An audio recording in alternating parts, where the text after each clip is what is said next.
കഴിഞ്ഞ ദിവസം കേരളത്തിന്റെ പൊതുസമൂഹത്തെ വളരെയധികം ഞെട്ടിപ്പിക്കുന്ന തരത്തിൽ തിരുവനന്തപുരം മെഡിക്കൽ കോളേജിലെ ചികിത്സയ്ക്ക് വേണ്ടി ചെന്ന ഒരു പാവപ്പെട്ട സാധാരണക്കാരനായിട്ടുള്ള ഒരു മനുഷ്യൻ അദ്ദേഹത്തിന്റെ ഒരു സുഹൃത്തിന് അയച്ച ഒരു വാട്സ്ആപ്പ് സന്ദേശം.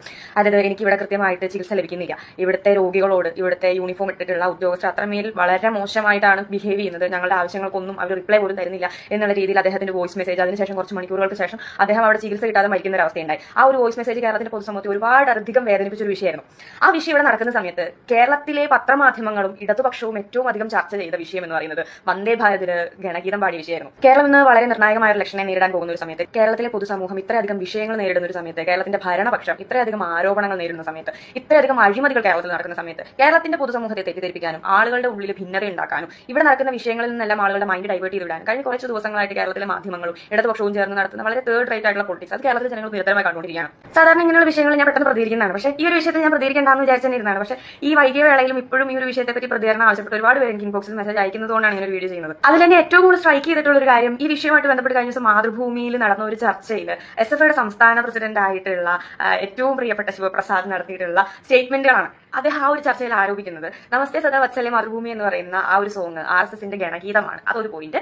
ആ ഗണഗീതം കേരളത്തിൽ പുറത്തുള്ള സംസ്ഥാനങ്ങളിൽ ആലപിക്കുന്ന സമയത്ത് ത്വയാ ഹിന്ദുഭൂമി സുഖം വർത്തിദോഹം എന്ന് പറയുന്ന ഒരു വരിയുണ്ട്. കേരളത്തിൽ അത് ആലപിക്കുന്ന സമയത്ത് അത് ഹിന്ദുഭൂമി എന്ന് പറയാനായിട്ട് RSSന് പേടിയുള്ളതുകൊണ്ട്, അല്ലെങ്കിൽ കേരളത്തിലെ സാധാരണക്കാരായിട്ടുള്ള ജനങ്ങൾ ആ ഹിന്ദുഭൂമി എന്നുള്ള പേരിനെ അംഗീകരിക്കില്ല, അതുകൊണ്ട് അതിൽ ഭയപ്പെട്ടിട്ട് ആ ഹിന്ദുഭൂമി എന്നുള്ള പേര് ട്രാൻസ്ലേറ്റ് ചെയ്ത് മാറ്റിയിട്ട് ഈ ഒരു പാട്ടിനെ വേറൊരു മലയാള ഭാഷയിലേക്ക് ട്രാൻസ്ലേറ്റ് ചെയ്തിട്ട് പാടുന്നതാണ് പരമപവിത്രമദാമി മണ്ണിൽ എന്ന് പറയുന്ന ഗണഗീതം. ഇതാണ് അദ്ദേഹത്തിന്റെ ആരോപണം. പൊന്നു സുഹൃത്തേ, ഇതിനു മുമ്പ് ഒരുപാട് വീഡിയോസിൽ ഞാൻ പറഞ്ഞിട്ടുള്ളത്, നിങ്ങൾക്ക് RSSനെ പറ്റിയിട്ട് ഒരു ചുക്കും അറിയില്ല, അല്ലെങ്കിൽ RSSനെ പറ്റി നിങ്ങൾക്ക് ഒരു മണ്ണാങ്കട്ടെ അറിയില്ലെങ്കിൽ വായടച്ച് മിണ്ടാണ്ടിരിക്കുക, അത് ചെയ്യുക.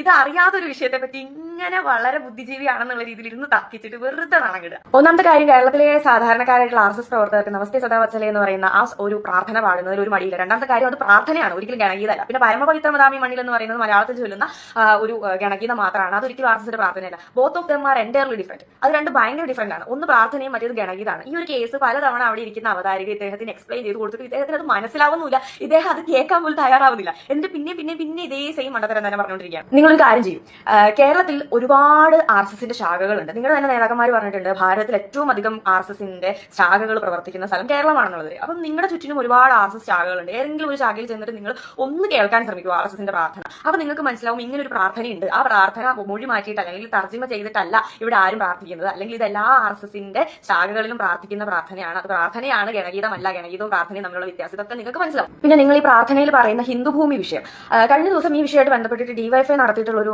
പ്രതിഷേധ പ്രകടനം ഉണ്ടായിരുന്നു. ആ പ്രതിഷേധ പ്രകടനത്തിന്റെ അവസാനം DYFI തന്നെ പാടുന്ന ഒരു പാട്ടുണ്ട്. ഈ പാട്ടില് ഇവർ ഹിന്ദ് എന്ന് ആവർത്തിച്ച് പറയുന്നത് ഹിന്ദുസ്ഥാനെ തന്നെയാണ്, അല്ലെങ്കിൽ നമ്മൾ ജയ് ഹിന്ദ് എന്ന് പറയുന്നത് ഹിന്ദുസ്ഥാൻ വിജയിക്കട്ടെ എന്നുള്ള അർത്ഥത്തിലാണ്.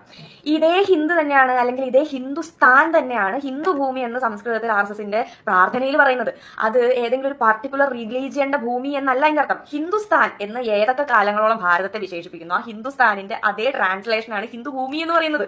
അത് ഏതെങ്കിലും ഒരു മതമോ അല്ലെങ്കിൽ ഏതെങ്കിലും ഒരു ജാതിയുമായിട്ട് ബന്ധപ്പെട്ടതല്ല. നിങ്ങൾ ഘോരം പ്രസംഗിക്കുന്നുണ്ടല്ലോ RSSന്റെ ഹിന്ദുത്വ അജണ്ട എന്ന്. ഇത് നിങ്ങൾ വിചാരിക്കുന്നത് പോലെ നിങ്ങളുടെയൊക്കെ സർട്ടിഫിക്കറ്റിൽ എഴുതി വെച്ചിരിക്കുന്ന ഹിന്ദു എന്ന് പറയുന്ന ആ സാധനമല്ല. അതൊരു സംസ്കാരമാണ്, അതൊരു രാജ്യത്തിന്റെ മറ്റൊരു നാമാണ്, അല്ലെങ്കിൽ ആ രാജ്യത്തിന്റെ കാതലാണ് ആ ഒരു പർട്ടിക്കുലർ വേർഡ് എന്ന് പറയുന്നത്. അത് നിങ്ങൾ ഉദ്ദേശിക്കുന്ന ഒരു സാധനമല്ല. അത് നിങ്ങൾ ഇത്ര കാലമായിട്ട് മനസ്സിലാക്കിയിട്ടില്ല, ഇനിയും നിങ്ങൾ മനസ്സിലാക്കാൻ പോണില്ല. പിന്നെ പൊതുപരിപാടിയിൽ ഗണഗീതം പാടുന്നതിന്റെ ഔചിത്യത്തെ പറ്റി സംസാരിക്കുന്ന സമയത്ത് ഞങ്ങളൊക്കെ ഞങ്ങളുടെ കുട്ടിക്കാലത്ത് കലോത്സവ വേദികളിൽ പോകുമ്പോൾ ഏറ്റവും അധികം ദേശഭക്തിഗാന വേദികളിൽ കേൾക്കുന്ന ഒരു പാട്ടാണ് പരമപവിത്രമദാമി മണ്ണിൽ, അല്ലെങ്കിൽ വന്ദേ ജനനി ഭാരത ധരണി എന്ന് പറയുന്ന ഗണഗീതം. ഇതൊക്കെയും അവിടെ ദേശഭക്തി ഗാനങ്ങളായിട്ട് ആലപിക്കുന്നതാണ്. അന്നൊന്നും ഒരു DYFIക്കാരനും പ്രതിഷേധിക്കാൻ വന്നിട്ടില്ല. ഗണഗീതം എന്ന് പറഞ്ഞിട്ടുണ്ടെങ്കിൽ ഗ്രൂപ്പ് സോങ് എന്ന് മാത്രമാണ് അതിനർത്ഥമുള്ളൂ. RSSകാർ പാടുന്ന ഗണഗീതങ്ങൾ അല്ലെങ്കിൽ ഗ്രൂപ്പ് സോങ്ങുകൾ, ദേശഭക്തി ഗാനങ്ങൾ നിങ്ങൾക്ക് പാടാനായിട്ട് പറ്റുന്നില്ല എന്നുണ്ടെന്നുണ്ടെങ്കിൽ അത് നിങ്ങളുടെ ഉള്ളിൽ ദേശീയബോധമില്ലാത്തതുകൊണ്ടാണ്. ഇത്രയധികം ചർച്ചകൾ നടത്തി ചർച്ചകളെല്ലാം അവസാനിക്കുന്ന സമയത്തും ആ ഒരു ഗണഗീതത്തിന്റെ ഏത് വരിയിലാണ് പ്രശ്നമെന്നോ ഒരാൾക്ക് പോലും ചൂണ്ടിക്കാണിക്കാൻ സാധിച്ചില്ല. ആ ഗണഗീതങ്ങളുടെ ഒന്നും ഉള്ളിൽ ഒരു തരി പോലും വർഗീയതയോ അല്ലെങ്കിൽ വിദ്വേഷമോ ഒന്നും ഒളിപ്പിക്കുന്ന ഒരു വരി പോലും ഇല്ല. പിന്നെ നിങ്ങൾ റോഡുകളിലും വളരെ പബ്ലിക് സ്പേസുകളിലും ഒക്കെ ഇറങ്ങി നിങ്ങളുടേതായിട്ടുള്ള പാട്ടുകൾ പാടാറുണ്ട്. പുഷ്പനെ അറിയാമോ എന്ന് ചോദിക്കുന്ന ഗാനങ്ങൾ പാടാറുണ്ട്. പള്ളിയല്ല പണിയണം പള്ളിക്കൂടമായിരുന്നു പറയുന്ന ഒരുപാട് ഗാനങ്ങൾ നിങ്ങൾ പാടാറുണ്ട്. പക്ഷേ ആ സമയത്തൊന്നും ഞങ്ങൾ നിങ്ങളുടെ അടുത്തൊന്നും ചോദിക്കാറില്ല, ഇതൊരു പൊതുവേദിയല്ലേ, അല്ലെങ്കിൽ ഇത് റോഡല്ലേ, അല്ലെങ്കിൽ ഇതൊരു പബ്ലിക് സ്പേസ് അല്ലേ, ഇത് സാധാരണക്കാരായിട്ടുള്ള ജനങ്ങളുടെ ടാക്സ് മുടക്കി ഉണ്ടാക്കിയിരിക്കുന്ന ഒരു സ്പേസ് അല്ലേ, ഇവിടെ നിന്ന് നിങ്ങൾക്ക് എങ്ങനെ നിങ്ങളുടെ രാഷ്ട്രീയത്തിന്റെ പാട്ട് പാടാൻ സാധിക്കുമെന്ന് ഞങ്ങൾ നിങ്ങളോട് ചോദിക്കാൻ പറയാറില്ല. ഇത് ഇന്ത്യ മഹാരാജ്യമാണ്. ഇവിടെ ഏതൊരു വ്യക്തിക്കും അയാളുടെ ആശയങ്ങളെ പ്രചരിപ്പിക്കാനും അയാളുടെ ഇഷ്ടമുള്ള പാട്ടുകൾ പാടാനുള്ള പൂർണ്ണമായിട്ടുള്ള അധികാരങ്ങളുണ്ട്. അപ്പൊ പിന്നെ അങ്ങനെയുള്ള ഒരു രാജ്യത്ത് ദേശഭക്തി ഗാനം പാടാനായിട്ട് നിങ്ങൾ പബ്ലിക് സ്പേസ് എന്നോ അല്ലെങ്കിൽ പ്രൈവറ്റ് സ്പേസ് എന്നോ ട്രെയിൻ എന്നോ ബസ് എന്നൊക്കെ നോക്കേണ്ട കാര്യമുണ്ടോ? നിങ്ങൾ എന്ത് വേണമെങ്കിലും പറഞ്ഞോളൂ, നിങ്ങൾ എന്ത് തരത്തിൽ വേണമെങ്കിലും രാഷ്ട്രീയ വിദ്വേഷം പറഞ്ഞു തീർത്തോളൂ, അതൊന്നും ഞങ്ങളെ ബാധിക്കുന്ന വിഷയങ്ങളല്ല. പക്ഷേ ഒരു ചാനൽ ചർച്ചയിൽ വന്നിരുന്നിട്ട് ഇത്രയും വലിയ മണ്ടത്തരങ്ങൾ വിളിച്ചു പറയാനായിട്ട് കാണിക്കുന്ന ആ ഗട്സ് ഒന്ന് കുറച്ച് വെക്കാം. എതിരാളിയെ എതിർക്കാൻ വേണ്ടിയിട്ടാണെങ്കിൽ കൂടിയും വന്ന് നിന്ന് ഇതുപോലുള്ള വിഡ്ഢിത്തരങ്ങൾ വിളിച്ചു പറയാതെ എന്തെങ്കിലുമൊക്കെ ആ വിഷയത്തെ പറ്റിയിട്ട് കുറച്ചൊന്ന് പഠിച്ചിട്ട് പോവുക. അങ്ങനെ പഠിച്ചിട്ട് പോയിരുന്നു എന്നുണ്ടെങ്കിൽ, അല്ലെങ്കിൽ RSS എന്നുള്ളത് എന്താണ് എന്നെങ്കിലും ഒന്ന് പഠിക്കാൻ ശ്രമിച്ചിട്ടുണ്ടായിരുന്നു എന്നുണ്ടെങ്കിൽ നിങ്ങൾ ഒരിക്കലും പറയില്ലായിരുന്നു RSSന്റെ ഗണഗീതമാണ് നമസ്തേ വസതാ വത്സലേ എന്നുള്ളത്. ഞാൻ വീണ്ടും ഉറപ്പിച്ച് പറയുന്നു, ഞങ്ങൾക്ക് നിങ്ങളെ പറ്റിയിട്ട് A to Z കാര്യം അറിയാം, പക്ഷെ നിങ്ങൾക്ക് ഞങ്ങളെ പറ്റി ഒരു ചുക്കും അറിയില്ല. എന്നാണോ നിങ്ങൾ ശരിക്കും RSS എന്താണെന്ന് കൃത്യമായി മനസ്സിലാക്കുന്നത്, അന്ന് നിങ്ങൾ ഒരു RSS കാരനായി മാറും.